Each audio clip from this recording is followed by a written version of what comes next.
യാത്ര മസിനഗുഡി വഴി ഊട്ടിയിലേക്കെന്ന് പറയും പോലെ വാഗമൺ വഴി മൂന്നാറിലേക്കാണേ. ഞങ്ങളുടെ നാട് തിരുവനന്തപുരമാണ്.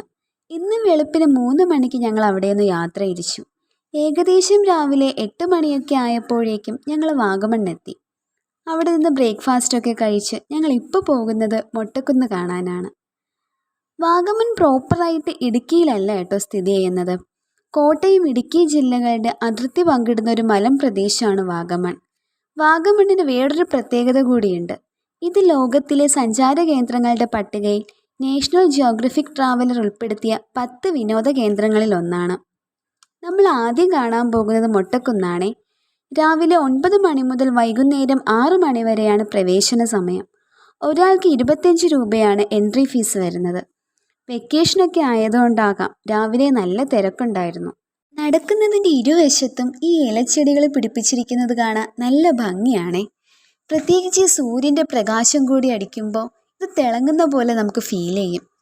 മാത്രമല്ല ഇത്രയും ടൂറിസ്റ്റുകൾ ഇവിടെ വന്നിട്ടും ഇവിടെയൊക്കെ നല്ല ക്ലീൻ ആയിട്ടാട്ടോ ഇവർ നോക്കിയേക്കുന്നത്. പിന്നെ ഇതൊരു ഫാമിലി ട്രിപ്പാണ്. ഞങ്ങളാണ് ഇന്നിവിടെ ആദ്യം എത്തിയത്. അപ്പോഴേ അമ്മ ചോദിക്കുന്നുണ്ടായിരുന്നു, ഈ ആളും പേരും ഇല്ലാത്തടത്താണോ നീ ഞങ്ങളെ കൊണ്ടുവന്നതെന്ന്. പറഞ്ഞു തീർന്നില്ല, അപ്പോഴേക്കും അതാ വരുന്നു 3-4 ടൂറിസ്റ്റ് ബസ്സുകൾ നിറച്ച ആളുകൾ. അപ്പോഴേ അവർക്ക് മനസ്സിലായിട്ടുണ്ടാവും ഈ സ്ഥലം എന്തുമാത്രം ഫേമസ് ആയിരിക്കുമെന്ന്.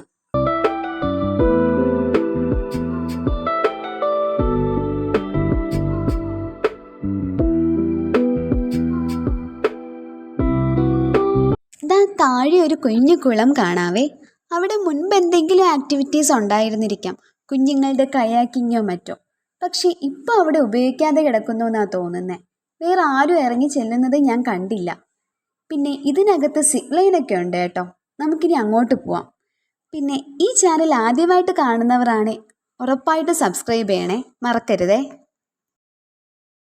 വഴിയൊക്കെ നല്ല സൂപ്പറാണ് കേട്ടോ. ഈ ഇളം വെയിലൊക്കെ കൊണ്ട് നല്ല രസമാണ് കേട്ടോ ഇവിടുത്തെ ഫീല്. ചെറിയ ചൂടും അതിൻ്റെ കൂടെ തണുപ്പും അതെല്ലാം കൂടി മിക്സ് ചെയ്ത ഒരു അറ്റ്മോസ്ഫിയറാണ് ഇവിടെ നമുക്ക് സമ്മാനിക്കുന്നത്.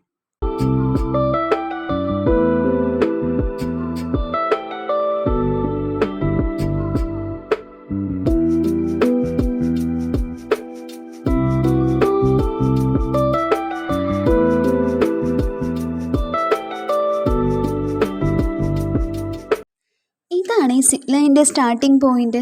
നല്ല വെയിലുണ്ട്. ഏകദേശം ഒരു 250 മീറ്റർ നീളം ഉണ്ടാകും. നല്ല തിരക്കായതുകൊണ്ട് ഞാനതിൽ കയറാൻ പോയില്ല. പിന്നെ നാളെ ഞങ്ങൾ സൂര്യനെല്ലിയാട്ടോ എക്സ്പ്ലോർ ചെയ്യുന്നത്. അവിടെയും സിപ്പ് ലൈൻ ആക്ടിവിറ്റി ഉണ്ടെന്നാണ് ഞങ്ങൾ അറിഞ്ഞത്. അതുകൊണ്ട് ഈ ആഗ്രഹം ഞാൻ നാളത്തേക്ക് അങ്ങ് മാറ്റിവെച്ചു. പിന്നെ ഇവിടെ നിന്ന് ചുറ്റും മലനിരകളൊക്കെ കാണാവേ. ഇത് നമുക്കേ അവർ സിപ്പ് ലൈനിൽ പോകുന്നത് നമുക്ക് നോക്കാം കേട്ടോ. ഈ നിൽക്കുന്നവരൊക്കെ അതിൽ കയറാൻ നിൽക്കുന്നവരാണെന്ന് കേട്ടോ തോന്നുന്നത്. ഒത്തിരി തിരക്കുണ്ടേ. ഇപ്പം എന്താ സൂര്യൻ ഇങ്ങനെ ഉദിച്ച് നിൽക്കുക, നല്ല വെയിലും ഉണ്ട്. പക്ഷേ ആ ചൂടിൻ്റെ കാഠിന്യമൊന്നും നമുക്കറിയാൻ പറ്റില്ല, കാരണം ചെറിയൊരു തണുപ്പും ഒക്കെ സൂപ്പറാ. ദേ ആ കാണുന്ന ലേക്കിലാണ് കയാക്കിംഗ് ഒക്കെയുള്ള ബോട്ടൊക്കെ കിടക്കുന്നത് കാണാം.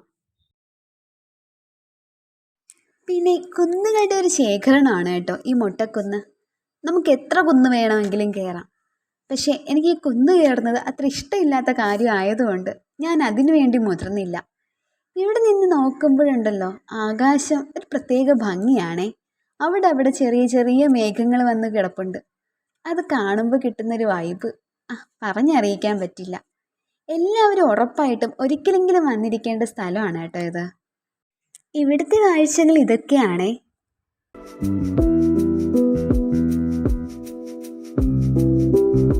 ഇനി നമ്മൾ പോകുന്ന പൈൻ വേലി കാണാനാണേ. 6 ഏക്കർ വിസ്തൃതിയുള്ള മനുഷ്യനിർമ്മിതമായ വനമാണ് Vagamon pine forest. British colonial കാലഘട്ടത്തിലാണ് കേട്ടോ ഇത് സ്ഥാപിതമായത്. പ്രകൃതി സ്നേഹികൾക്ക് ഒരു പറുദീസയാണ് ഈ പൈൻ ഫോറസ്റ്റ്. ഇവിടെ ഒരാൾക്ക് വരുന്ന എൻട്രി ഫീ വെറും 30 രൂപയാണ്. ഇവിടെ നോർമലി ഞങ്ങൾ വന്ന സമയത്ത് പുറത്ത് കുറച്ച് വെയിലൊക്കെ ഉണ്ടായിരുന്നു. പക്ഷേ ഇതിനുള്ളിൽ കയറിയപ്പോൾ നല്ലൊരു തണുപ്പ് ഫീൽ ചെയ്യുന്നുണ്ട്. ഇതിൻ്റെ പ്രകൃതി സൗന്ദര്യം പറഞ്ഞറിയിക്കാൻ പറ്റില്ല.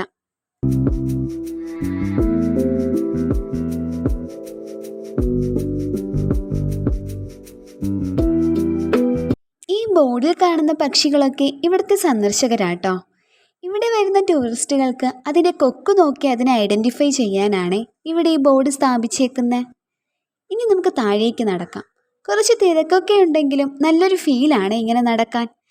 ഈ നമുക്ക് ചുറ്റും പൈൻ മരങ്ങളും കുഞ്ഞു കുഞ്ഞു കിളികളുടെ ഒച്ചയും അതൊക്കെ കേട്ട് നടക്കുന്നൊരു സുഖമുണ്ടല്ലോ, അത് പറഞ്ഞറിയിക്കാൻ പറ്റുന്നില്ല.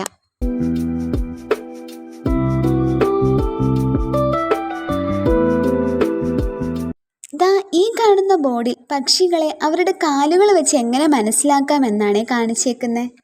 ഇവിടെ വരുന്ന സന്ദർശകർക്ക് കാഴ്ചകൾ മാത്രമല്ല കേട്ടോ, അറിവുകളും സമ്മാനിക്കുന്നുണ്ട്. ഇതൊക്കെ ഇവിടെ സ്ഥാപിച്ചിരിക്കുന്നത് കോട്ടയം ഫോറസ്റ്റ് ഡിവിഷനാണ്. പിന്നെ ഇവിടെ വരുന്ന കപ്പിൾസിനായിക്കോട്ടെ, ഫ്രണ്ട്സിനായിക്കോട്ടെ, ഫാമിലിക്കായിക്കോട്ടെ എല്ലാവർക്കും ഫോട്ടോസ് എടുക്കാൻ പറ്റുന്ന കുറേ സ്പോട്ടുകളുണ്ട് കേട്ടോ ഇവിടെ. പിന്നെ ഇതിനുള്ളിലേക്ക് കയറുന്ന ഭാഗത്ത് ഫോട്ടോസ് എടുത്തു കൊടുക്കാനും ഫ്രെയിം ചെയ്ത് കൊടുക്കാനും ഒക്കെ ആൾക്കാരുണ്ടേ. ഞങ്ങളുടെ കയ്യിൽ ക്യാമറ ഉള്ളത് കൊണ്ട് ഞങ്ങൾ അവിടെ നിന്നില്ല. പക്ഷേ അവരുടെ വർക്ക് നല്ല സൂപ്പറാണ് കേട്ടോ.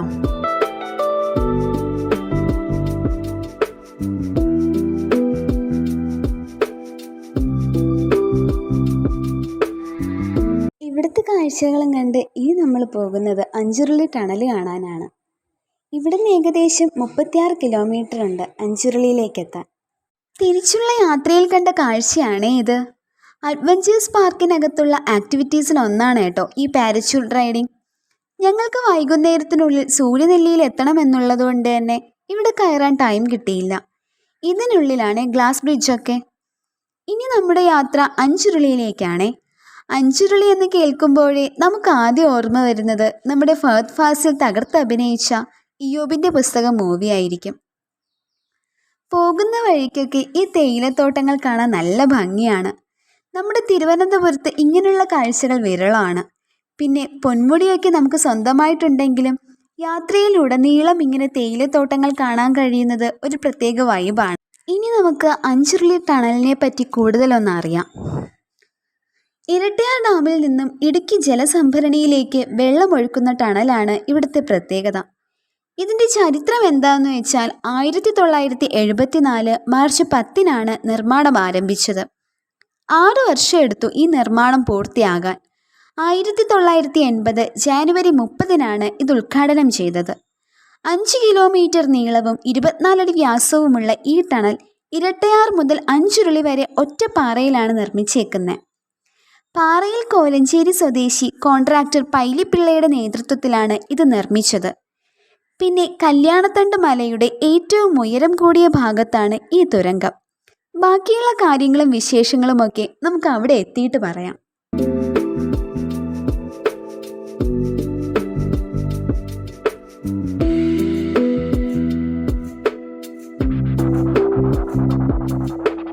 ഇതാണ് കേട്ടോ അഞ്ചുരുളി ടണലിൻ്റെ സ്റ്റാർട്ടിംഗ് പോയിന്റ്.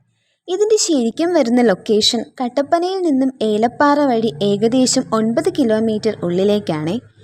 ഈ കാണുന്ന ടണൽ വഴിയാണ് ഇരട്ടയാർ ഡാമിൽ നിന്ന് ഇടുക്കി ജലസംഭരണിയിലേക്ക് വെള്ളം എത്തിക്കുന്നത്. ഞാൻ പറഞ്ഞല്ലോ ഈ സ്ഥലം ടൗണിൽ നിന്നും കുറച്ച് ഉള്ളിലേക്കാണ്. അതുകൊണ്ട് തന്നെ ടൂറിസ്റ്റുകളൊക്കെ വളരെ കുറവാണ് കേട്ടോ ഇവിടെ. ഇതാണ് ഇടുക്കി ഡാമിൻ്റെ റിസർവോയർ. അധികം വെള്ളമില്ലെങ്കിലും പാറയിൽ നല്ല വഴുക്കലുണ്ട്. അതുകൊണ്ട് നടക്കുമ്പോൾ സൂക്ഷിച്ചു വേണം നടക്കാൻ. അഥവാ സ്ലിപ്പെങ്ങാനും ആയാൽ നമ്മൾ നേരെ ചെന്ന് പതിക്കുന്നത് ഈ റിസർവോയറിലായിരിക്കും. ഇതൊരു വെള്ളച്ചാട്ടം പോലെയാണ് കേട്ടോ. അതുകൊണ്ട് തന്നെ ഈ വെള്ളം നേരെ ചെന്ന് പതിക്കുന്നത് ഒരു കുഴിയിലാണേ. അത് നല്ല ആഴമുണ്ടെന്നാണ് ഇവിടുത്തുകാരൊക്കെ പറഞ്ഞു കേട്ടത്. അതുകൊണ്ട് തന്നെ ഇവിടെ വരുന്നവർ ഉറപ്പായും സൂക്ഷിക്കണം. പിന്നെ ഈ ടണലിൻ്റെ നിർമ്മാണ കാലയളവിൽ 22 പേർ അപകടങ്ങളിൽ മരിച്ചു എന്നതാണ് ചരിത്രം.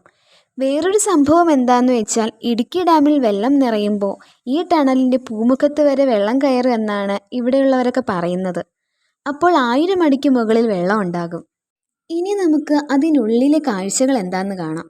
വെള്ളമൊക്കെ നല്ല കണ്ണീർ പോലെയാട്ടോ കിടക്കുന്നത്.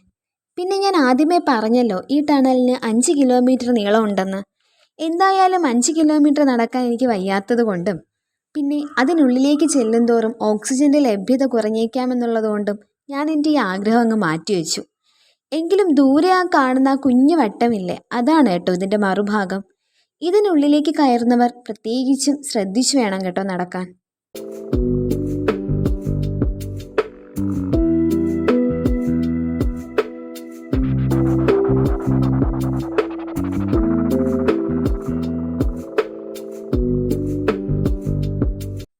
ഇവിടെ കണ്ട വേറൊരു കാഴ്ചയാണേ ഇത്. എന്തുമാത്രം ചിത്രശലഭങ്ങളാ പറക്കുന്നതെന്ന് നോക്കിയേ. നല്ല ഭംഗിയുള്ള കാഴ്ചയായിരുന്നു അത്. ഇതും കണ്ട് നമുക്കിനി സൂര്യനെല്ലിയിലേക്ക് പോകാം.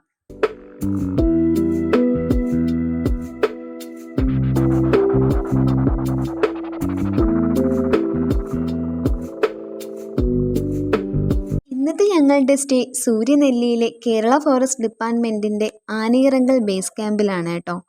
ഇവിടെ നിന്ന് ഏകദേശം 70 കിലോമീറ്റർ ഉണ്ട് അവിടെ എത്താൻ. പോകുന്ന വഴി ഫുഡൊക്കെ കഴിച്ചു വേണം പോകാൻ. ഇപ്പോൾ തന്നെ മണി 3 കഴിഞ്ഞു. നേരത്തെ എത്തിയാൽ അവരുടെ തന്നെ പ്രോപ്പർട്ടിയിൽ സൺസെറ്റ് കാണാൻ അവർ നമ്മളെ കൊണ്ടുപോകും. ഇനി നമുക്ക് കുറച്ച് വഴിയോര കാഴ്ചകൾ കാണാം. പിന്നെ വീഡിയോ ഇഷ്ടപ്പെട്ടാൽ ലൈക്ക് ചെയ്യാനും കമൻറ്റ് ചെയ്യാനൊന്നും മറക്കരുതേ.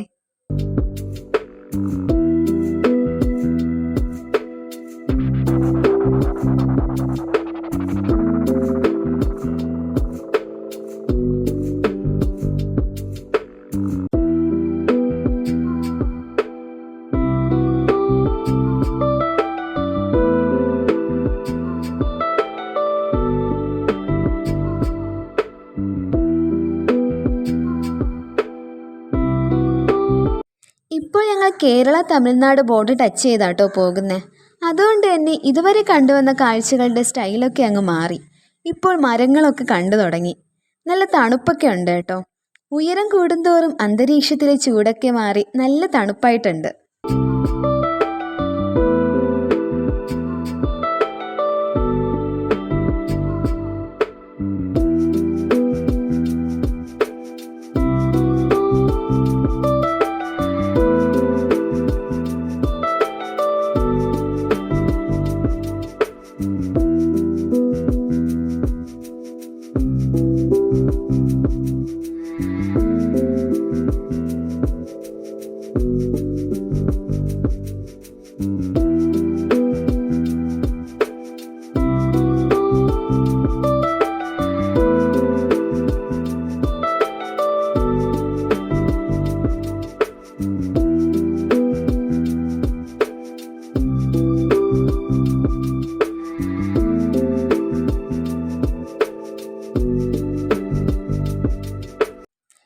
ഇതാണ് ഞങ്ങൾ സ്റ്റേ ചെയ്യുന്ന സ്ഥലത്തിൻ്റെ എൻട്രൻസ്. ഉച്ചയ്ക്ക് 2 മണിക്ക് ചെക്ക് ഇൻ ചെയ്താൽ പിറ്റേ ദിവസം രാവിലെ 11 മണിക്കാണ് ചെക്കൗട്ട് വരുന്നത്. ബ്രേക്ക്ഫാസ്റ്റും സൺസെറ്റും അവർ പ്രൊവൈഡ് ചെയ്യുന്നുണ്ട്. ഞങ്ങൾ എത്തിയപ്പോൾ ലേറ്റ് ആയതുകൊണ്ട് സൺസെറ്റ് കാണാൻ പറ്റിയില്ല. ഇവിടെ 4 ടൈപ്പിലുള്ള കോട്ടേജസ് ഉണ്ട്. ഓരോന്നിനും വരുന്ന റേറ്റ് ഡിഫറെൻ്റ് ആണ്. ഇവരുടെ സൈറ്റിൽ കയറി ഡയറക്റ്റായാണ് നമ്മൾ ബുക്ക് ചെയ്യുന്നതെങ്കിൽ റേറ്റ് കുറവാണ്. ഏതെങ്കിലും മീഡിയേറ്റർ വഴിയാണെങ്കിൽ റേറ്റ് കൂടും. ഇവിടെ നിന്നാൽ കാണുന്ന കാഴ്ചകൾ അത് നമ്മുടെ മനസ്സിനെ കുളിരണിയിക്കും കേട്ടോ. അത് ഉറപ്പാണ്. രാത്രിയായ പിന്നെ തണുപ്പിൻ്റെ കാര്യം പറയുകയേ വേണ്ട. തൽക്കാലത്തേക്ക് ഞാൻ ഇവിടെ വെച്ച് ഇന്നത്തെ വീഡിയോ നിർത്തുവാണേ. ഇവിടുത്തെ ബാക്കി വിശേഷങ്ങളുമായിട്ട് അടുത്ത വീഡിയോയിൽ കാണാം. ബൈ.